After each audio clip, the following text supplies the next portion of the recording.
Okay, my name is Rob Llewellyn. I drive a Tesla Model S, and you might recognise me from Red Dwarf. Well, you wouldn't recognise me in Red Dwarf, but I've been in Red Dwarf for 30 years. Scrap Heap Challenge, how do they do it? I've always enjoyed engineering and cars, but not from not like a car fanatic, but I appreciated cars that went vroom.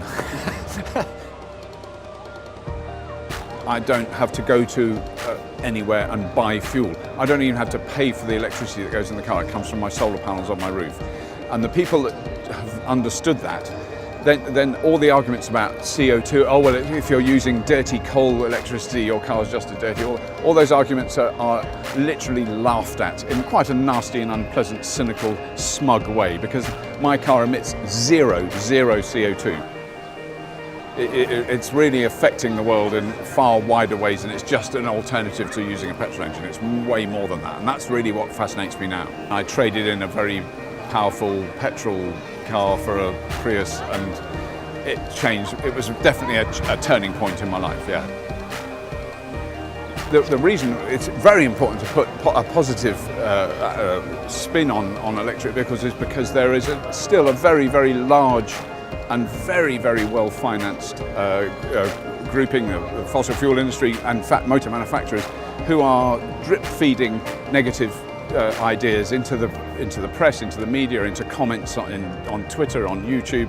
The batteries don't last long enough, we have to build more power stations, it's going to melt the grid, you'll get range anxiety. All those little things are being fed in by really well-paid lobbyists and pressure groups that are defending and promoting the elongation of us using fossil fuels. It's exactly the same people who are being hired who defended the tobacco industry, the asbestos industry,